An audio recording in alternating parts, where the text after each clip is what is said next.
Hi viewers, ಕರುನಾಡ ಕೈರುಚಿ ಕ್ರಿಯೇಷನ್ಸ್ಗೆ ಸ್ವಾಗತ. ಇವತ್ತಿನ special recipe dry gobi. ಇವತ್ತು ನಾನು ಗೋಬಿ ರೆಸಿಪಿನ ಶೇರ್ ಮಾಡ್ಕೊಳ್ತಾ ಇದ್ದೀನಿ.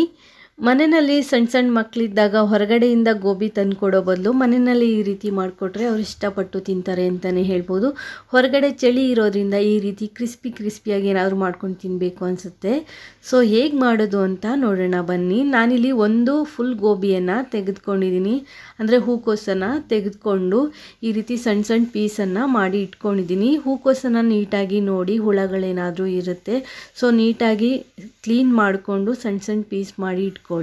ನಾನಿಲ್ಲಿ ಬಿಸಿ ನೀರನ್ನ ಕಾಯಿಸಿ ಇಟ್ಕೊಂಡಿದ್ದೀನಿ, ಅದಕ್ಕೆ ಉಪ್ಪು ಮತ್ತು ಅರಿಶಿನ ಪುಡಿನ ಸೇರಿಸಿ ಇಟ್ಕೊಂಡಿದ್ದೀನಿ. ಅದಕ್ಕೆ ಹೆಚ್ಚಿಟ್ಕೊಂಡಿರುವಂಥ ಗೋಬಿಯನ್ನು ಸೇರಿಸಿ ಒಂದು 10 ನಿಮಿಷ ಆದಮೇಲೆ ಸೋದಿಸಿ ಇಟ್ಕೊಂಡಿದ್ದೀನಿ. ಈ ರೀತಿ ಸೋದಿಸ್ಬಿಟ್ಟು ಇಟ್ಬಿಡಿ. ಒಂದು 10 ನಿಮಿಷ ಬಿಸಿನೀರಲ್ಲಿ ಇಟ್ಬಿಟ್ಟು ನಂತರ ಈ ರೀತಿ ಸೋದಿಸ್ಬಿಟ್ಟು ಎತ್ತಿಟ್ಕೊಳ್ಳಿ. ನೋಡಿ, ಈ ರೀತಿ ಪೀಸ್ಗಳ ಮಾಡ್ಕೊಂಡಿದ್ದೀವಿ, ಸಣ್ಣ ಸಣ್ಣ ಪೀಸ್ನ ಮಾಡಿ ಎತ್ತಿಟ್ಕೊಂಡಿದ್ದೀವಿ.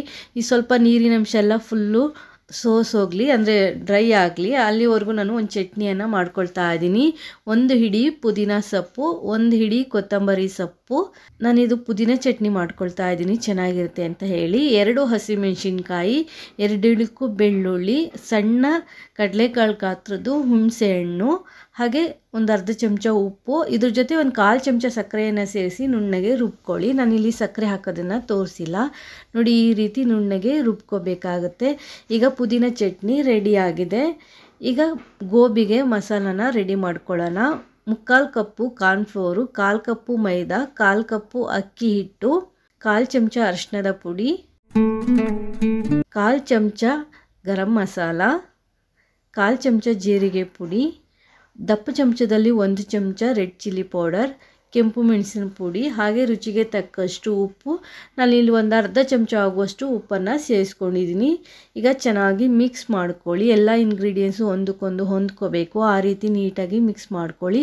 ನಂತರ ಒಂದು ಅರ್ಧ ಚಮಚ ಶುಂಠಿ ಬೆಳ್ಳುಳ್ಳಿ ಪೇಸ್ಟನ್ನು ಸೇರಿಸಿ ಅದನ್ನು ಸಹ ಮಿಕ್ಸ್ ಮಾಡಿಕೊಂಡು ನಂತರ ಸ್ವಲ್ಪ ನೀರನ್ನು ಸೇರಿಸ್ತಾ ಹಿಟ್ಟನ್ನು ನಾವಿಲ್ಲಿ ಕಲಿಸ್ಕೊಳ್ತಾ ಇದ್ದೀವಿ. ಗಟ್ಟಿ ಕನ್ಸಿಸ್ಟೆನ್ಸಿಯಲ್ಲಿ ಕಲಿಸ್ಲಿಕ್ಕೆ ಹೋಗಬೇಡಿ, ಮೀಡಿಯಮ್ ಆಗಿ ಕಲಿಸ್ಕೋಬೇಕಾಗುತ್ತೆ. ಒಂದೇ ಸಲ ಜಾಸ್ತಿ ನೀರನ್ನು ಸೇರಿಸ್ಲಿಕ್ಕೆ ಹೋಗಬೇಡಿ, ಸ್ವಲ್ಪ ನೀರನ್ನು ಸೇರಿಸ್ತಾ ನಾವು ಬಜ್ಜಿ ಹಿಟ್ಟಿನ ಹದಕ್ಕೆ ಹಿಟ್ಟನ್ನು ಕಲಿಸ್ಕೋಬೇಕಾಗುತ್ತೆ. ನೋಡಿ, ಈ ರೀತಿ ಕಲಿಸ್ಕೊಬೇಕು, ಒಂದು ಗಂಟುಗಳು ಇರಬಾರ್ದು. ನೀಟಾಗಿ ಈ ರೀತಿ ದಪ್ಪಗೆ ಹಿಟ್ಟನ್ನು ನಾವು ಕಲಿಸ್ಬೇಕು. ಹಿಟ್ಟು ನೀಟಾಗಿ ಗೋಬಿಗೆ ಕೋಟಿಂಗ್ ಆಗಬೇಕು, ಆ ರೀತಿ ನಾವು ಕಲಿಸ್ಕೋಬೇಕಾಗತ್ತೆ. ಈಗ ಹೆಚ್ಚಿಟ್ಕೊಂಡಿರುವ ಹೂಕೋಸನ್ನು ನಾನೀಗ ಮಸಾಲೆಗೆ ಸೇರಿಸ್ಬಿಟ್ಟು ಈಗ ಚೆನ್ನಾಗಿ ಮಿಕ್ಸ್ ಮಾಡ್ಕೊಳ್ತೀನಿ. ಈ ಮಸಾಲೆ ಅನ್ನೋದು ಚೆನ್ನಾಗಿ ನೀಟಾಗಿ ಕೋಟ್ ಆಗಬೇಕು, ಆ ರೀತಿ ಮಿಕ್ಸ್ ಮಾಡ್ಕೊಳ್ಳಿ. ಹೊಸದಾಗಿ ಯಾರೆಲ್ಲ ನಮ್ಮ ಚಾನಲ್ ನೋಡ್ತಾ ಇದ್ದೀರಾ, ನಮ್ಮ ಚಾನಲ್ನ ಸಬ್ಸ್ಕ್ರೈಬ್ ಮಾಡ್ಕೊಂಡು ನೋಡಿ. ವಿಡಿಯೋ ಇಷ್ಟ ಆದರೆ ಒಂದು ಲೈಕ್ ಕೊಡಿ, ಹಾಗೆ ನಿಮ್ಮ ಫ್ಯಾಮಿಲಿ ಫ್ರೆಂಡ್ಸ್ಗೂ ಸಹ ವಿಡಿಯೋನ ಶೇರ್ ಮಾಡ್ಕೊಳ್ಳಿ. ನೋಡಿ, ಈ ರೀತಿ ನೀಟಾಗಿ ಕಲಿಸ್ಕೋಬೇಕಾಗತ್ತೆ. ಹಿಟ್ಟು ಅನ್ನೋದು ನೀಟಾಗಿ ಕೋಟಿಂಗ್ ಆಗಬೇಕು. ಎಲ್ಲ ಹೂಕೋಸು ಪೀಸ್ಗಳಿಗೂ ಸಹ ಹಿಟ್ಟು ಅನ್ನೋದು ನೀಟಾಗಿ ಕೋಟ್ ಆಗಬೇಕು. ಇದಕ್ಕೆ 1 ಚಮಚ ಬಿಸಿ ಎಣ್ಣೆಯನ್ನು ನಾವಿಲ್ಲಿ ಸೇರಿಸ್ಕೊಳ್ತಾ ಇದ್ದೀವಿ. ಬಿಸಿ ಎಣ್ಣೆ ಸೇರಿಸೋದ್ರಿಂದ ಗೋಬಿಯನ್ನು ನೀವು ಎಷ್ಟೊತ್ತು ಇಟ್ಟರು ಅದು ಕ್ರಿಸ್ಪಿಯಾಗಿ ಇರುತ್ತೆ. ಅದಕ್ಕೋಸ್ಕರ ಒಂದು ಸ್ವಲ್ಪ ಎಣ್ಣೆಯನ್ನು ಸೇರಿಸಿ ಚೆನ್ನಾಗಿ ಮಿಕ್ಸ್ ಮಾಡ್ಕೊಂಡಿದ್ವಿ. ಎಣ್ಣೆಯನ್ನು ಮೀಡಿಯಮ್ ಉರಿನಲ್ಲಿ ಕಾಯಲಿಕ್ಕೆ ಇಟ್ಟಿದ್ವಿ. ಎಣ್ಣೆ ಚೆನ್ನಾಗಿ ಕಾದ ನಂತರ ಒಂದೊಂದೇ ಗೋಬಿಯನ್ನು ಇವಾಗ ಎಣ್ಣೆಗೆ ಸೇರಿಸ್ಕೊಳ್ಳಿ. ನೋಡಿ, ಈ ರೀತಿ ಸೇರಿಸ್ಕೋಬೇಕಾಗತ್ತೆ. ತುಂಬ ಚೆನ್ನಾಗಿರುತ್ತೆ, ತುಂಬ ಕ್ರಿಸ್ಪಿಯಾಗಿರುತ್ತೆ, ತುಂಬ ಹೊತ್ತು ಈ ಕ್ರಿಸ್ಪಿನೆಸ್ಸು ಇರುತ್ತೆ. ಸೊ ಈ ರೀತಿ ಮಾಡಿ ಇಟ್ಕೊಂಡು ನಾವು ಇದರಲ್ಲಿ ಗೋಬಿ ಮಂಚೂರಿ ಮಾಡ್ಕೋಬೋದು, ಹಾಗೆ ಚಿಲ್ಲಿ ಮಾಡ್ಕೋಬೋದು, ಚೆನ್ನಾಗಿರುತ್ತೆ.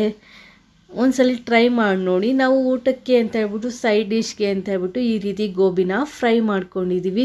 ಹೊರಗಡೆಯಿಂದ ತಂದು ತಿನ್ನೋ ಬದಲು ಮನೆಯಲ್ಲೇ ಈ ರೀತಿ ಮಾಡಿಕೊಂಡ್ರೆ ತುಂಬ ಟೇಸ್ಟಿಯಾಗಿರುತ್ತೆ, ಹೆಲ್ದಿಯಾಗಿಯೂ ಸಹ ಇರುತ್ತೆ. ನಾವೇ ಮಾಡೋದ್ರಿಂದ ಹೂಕೋಸನ್ನು ನೀಟಾಗಿ ನೋಡಿ ಬಿಡಿಸಿ ಮಾಡ್ಕೊಳ್ಳೋದ್ರಿಂದ ಹೂಕೋಸಲ್ಲಿ ಏನಾದರೂ ಹುಳ ಗಿಳ ಇದ್ದರೆ ನಮಗೆ ಗೊತ್ತಾಗುತ್ತೆ.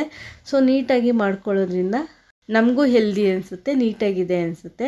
ಸೊ ಎಲ್ಲ ಗೋಬಿಯನ್ನು ನಾವು ಇದೇ ರೀತಿ ಫ್ರೈ ಮಾಡಬೇಕಾಗತ್ತೆ. ಮೀಡಿಯಮ್ ಊರಿನಲ್ಲೇ ಇಟ್ಕೊಂಡು ಕ್ರಿಸ್ಪ್ ಆಗೋವರೆಗೂ ಚೆನ್ನಾಗಿ ಫ್ರೈ ಮಾಡಿ ಎತ್ತಿಟ್ಕೊಳ್ಳಿ. ಇದು 4 ರಿಂದ 5 ನಿಮಿಷ ತೆಗೆದುಕೊಳ್ಳುತ್ತೆ ಗೋಬಿ ಬೇಯಲಿಕ್ಕೆ. ಚೆನ್ನಾಗಿ ಫ್ರೈ ಆಗಬೇಕು. ಸ್ವಲ್ಪ ಸೌಟಲ್ಲಿ ಅಲ್ಲಾಡಿಸಿದ್ರೆ ಗರಿ ಗರಿ ಅನ್ನಿಸ್ಬೇಕು, ಸೌಂಡ್ ಬರಬೇಕು, ಅಲ್ಲಿವರೆಗೂ ಫ್ರೈ ಮಾಡಿ ಎತ್ತಿಟ್ಕೊಳ್ಳಿ. ಈಗ ರುಚಿಕರವಾಗಿರುವ ಡ್ರೈ ಗೋಬಿ ರೆಡಿಯಾಗಿದೆ. ಪುದೀನ ಚಟ್ನಿ ಜೊತೆ ಅಥವಾ ಸಾಸ್ ಜೊತೆ ಸರ್ವ್ ಮಾಡ್ಬೋದು, ಅಥವಾ ಹಾಗೆ ಆದರೂ ತಿನ್ಬೋದು. ಒಂದ್ಸಲಿ ಟ್ರೈ ಮಾಡಿ ನೋಡಿ. ರೆಸಿಪಿ ಇಷ್ಟ ಆದರೆ ಒಂದು ಲೈಕ್ ಕೊಡಿ, ಹಾಗೆ ನಿಮ್ಮ ಫ್ಯಾಮಿಲಿ ಫ್ರೆಂಡ್ಸ್ಗೂ ಸಹ ವಿಡಿಯೋನ ಶೇರ್ ಮಾಡ್ಕೊಳ್ಳಿ. Thanks for watching this video. Take care.